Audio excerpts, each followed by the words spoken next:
when most people think about great memories in their childhood, like especially here in the US, you cannot avoid GameStop popping into your head, bro. The midnight releases alone.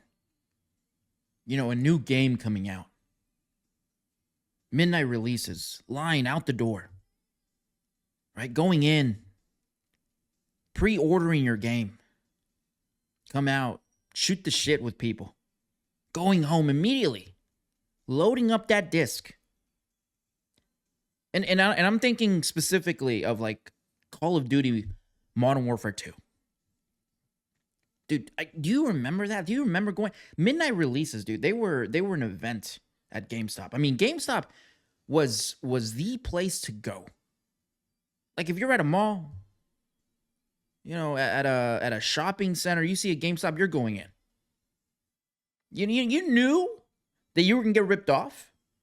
I can't tell you how many times I brought in games and games and games and games, and I paid maybe $50, $60 for each game. They're like, the best we can do is like $5. And even then, that's how you know this place was an institution. Because you knew you were going to get ripped off and you still went. You kept coming back for more. And the workers, bro, like the people that actually worked at GameStop, you always saw them as these cool people, right? Cool dudes. You go in there, shoot the shit with them. They would rip you off, smile, and you would think they were your best friends. No other business had that business model, right? Like seriously, you would go in, talk to Barry. Barry, he wouldn't remember your name. He doesn't care. But he was behind the counter. He knew all about the games. He would tell you that you're stupid for liking a certain game. Literally, he would tell you, like, hey, I'm here to buy Fable 2. He would laugh at you, call you names. And then, he'll give you your $5 store credit for your two-week-old Halo 2 game that you paid $70 for, $60 for. And you would still think you had a great experience. Right? That's what GameStop was. GameStop was an American institution. But like everything else, it was not immune to DEI, right? To these ideologies they pushed on gaming, to these stupid ideas these companies came up with, like digital. Right? That was a stupid idea, bro. Like now, we're at the point, you'll buy a game, has to be hooked up to the internet. It's digital, which means that, if you want a perk, if you want this, you want that, you're going to have to spend more money. You're not buying the complete game anymore. You used to be able to go buy the entire game. Didn't need anything else. You can play it online still, but everything was there for the $60. Now you'll spend the $60 on digital. And these gaming companies, they know they've got you by the balls. They'll say, hey, you want more, you got to pay more. And it's not fun. It's not cool because there's no face to it, right? You're just dealing with these corporations. At least when you went to GameStop to get ripped off, there was a face with a smile. They usually had cool hair. They talked to you a certain way, but they were funny. Now that's all gone. And the CEO agrees with me. The CEO of GameStop, he agrees with me. He is blaming the downfall of that company on DEI and on the wokeness. Look at this right here, ladies and gentlemen. This is exactly what I mean. Look at this. GameStop CEO goes off on DEI in X post as retailer looks to sell Canadian and French locations. All right, so they're selling off their Canadian locations. They're selling off their French locations, which is ironic, really, because these are the countries where they appreciate this shit, right? The DEI. the wokeness. These I mean, these are the countries they can't get enough of it. In fact, they want more. They think that what we're doing here in the U.S. by getting rid of all that nonsense, this DEI, they think we're nuts. These people, Canada, in Europe, we're like, dude, you guys, we're living the dream right now. That's at least what they think. And this is a post right here by the CEO, which, by the way, I read this and I thought, man, this guy's going through it, bro. Look at this right here. This is the X post right here. Email m&a@gamestop.com if you are interested in buying GameStop Canada or Micromania France. High taxes, liberalism, socialism, progressivism, wokeness, and DEI included at no additional cost if you buy today. Now, see, here's the thing. And this is my biggest problem with this. Okay, because this is the CEO of GameStop. And this post right here, this sheds a light into how GameStop lost their way and why now they're going out of business. Because it used to be that you would walk into a GameStop and you knew 100% that you were never going to get a deal. Never. They will never give you anything for free. Now, this guy's talking about giving shit for free. I mean, that's my biggest problem with this CEO, Ryan Cohen, is he has lost sight as to what GameStop truly is. GameStop rips you off no matter what. Even if the company is going under, they are going to still try and rip you off till the very end and laugh about it. That's who GameStop used to be. And now this guy's over here talking about giving shit for free? Like, no wonder you're going out of business. You have lost sight as to what GameStop is. You know, I had an experience at GameStop. Probably the last time that I went to GameStop. Not too long ago. I didn't go in there to buy anything. But I go in there and I'm talking to the clerk. I'm asking what games he's playing. And one of the games he said he was playing was Dragon Age the Veilguard. Now, of course, this was around the time that this game came out. Dragon Age the Veilguard. And I made a video on this game. When we think of DEI, when we think of, woke shit in a game. I mean, this is it, bro. This game right here is it. This is the pinnacle. This is the full article when it comes to pushing this dog shit onto you with games. I mean, this scene right here, you got this dragon lady with the horns talking about how she's a they, them now. She's non-binary. I mean, that's, it takes you out of the game. It's a horrible game. Dog shit of a game.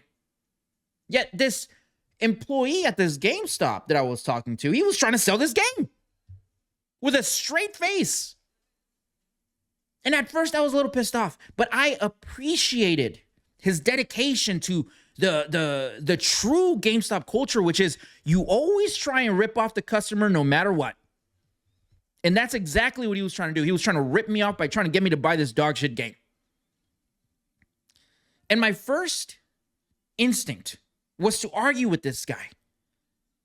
Was to bring up the fact this is a horrible game. I was going to bring up, I was going to show my videos. I was going to tell him, like, dude, you're making a huge mistake pushing out this game.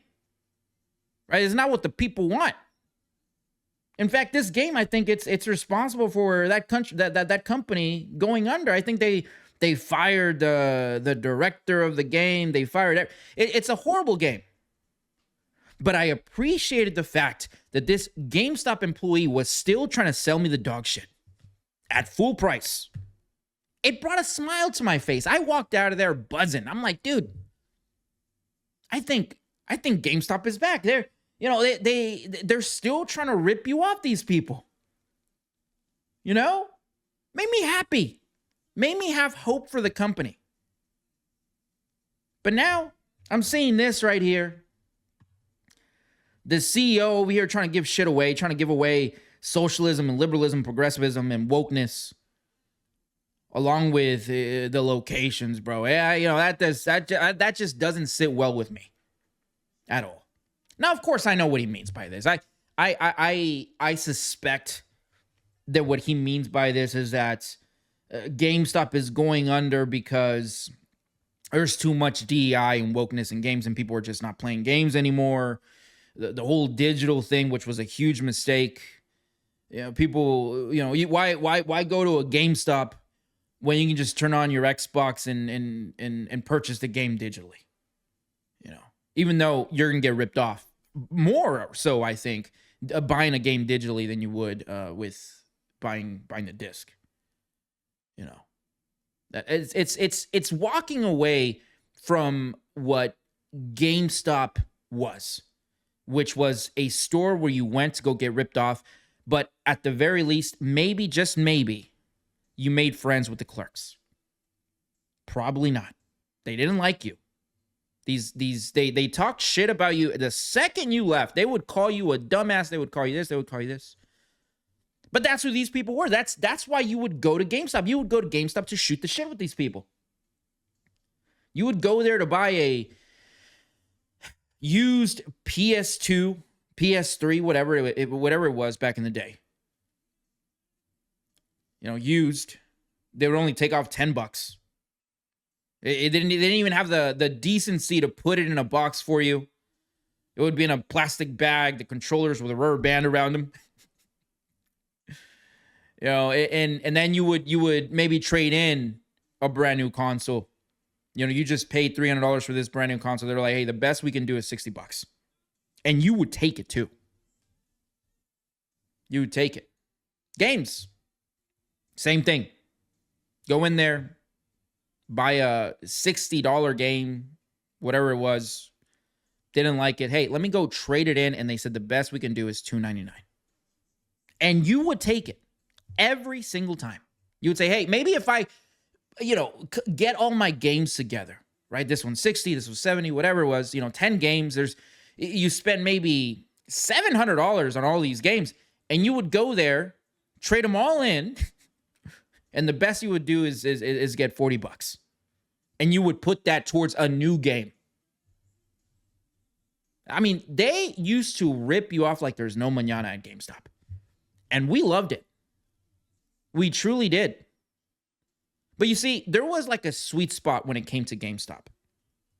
There really was. When they opened up the floodgates. When they said, hey, you know what? If you buy a used game, you have 7 days to return it or exchange it at full price. So a lot of people started doing that. A lot of people started saying, you know what? I'm gonna wait to buy this new game that just came out. Grand Theft Auto 2, whatever. Grand Theft Auto 4, whatever it was. You would buy it used.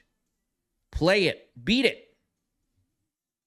Go back and exchange it. That is when things started to change. That's when GameStop the employees started getting a little angry with you. They're like, this is not how this works. You don't rip us off. We rip you off. And things started to change after that. And then what happened after that? Digital came out. Everything started going digital.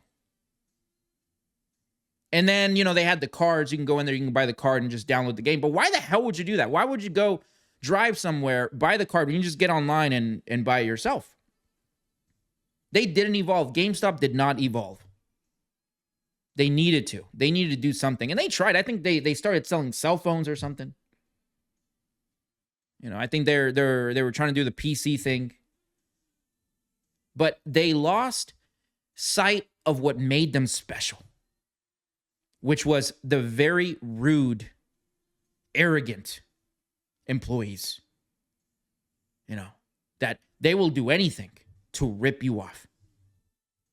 And that's what I'm seeing right here. That is the problem that I'm seeing here with this. The CEO has lost sight of what truly made GameStop special, which was ripping off the customer. Anyway. It's sad to see, man. I think there's going to be a time here pretty soon where we're not going to have any GameStops left. They're going to go the way of the Blockbuster. The Hollywood. Remember, what was the other one? Hollywood movie. I think it was something, whatever it was. GameStop is next. It's just a matter of time. You go in a GameStop now and it's like bare bones. They don't even try anymore. They don't even decorate the walls anymore. They don't, it's like nothing but just empty shelves, and there's a few racks here and there. And also the employees they're hiring. I'm reading this, and this guy's like pretty much talking shit about the DEI and the woke people. That's all they're hiring at GameStops now. You go in there and you already know. You already know that if you walk in there with a MAGA hat, you're probably gonna get kicked out. You know, which is not fun. Like that type of arrogance, that type of rudeness, political rudeness, that's not fun. That's not, it's, I love a good shit talking. I love shitting on people. It's getting shit on, whatever. I love the banter. But when it's like, when they take it too seriously, too real, when they think that there is real life consequences to your thoughts, to your ideas, it's not fun anymore. And then, they start getting angry for real. They start calling you this, they start calling you that, and they're like, get the fuck out now. You voted for that guy, get out. We don't want your business. Like, that's not fun, bro. Let's keep it fun. That's why the employees back in the day, even though they were arrogant, and rude, it was still fun.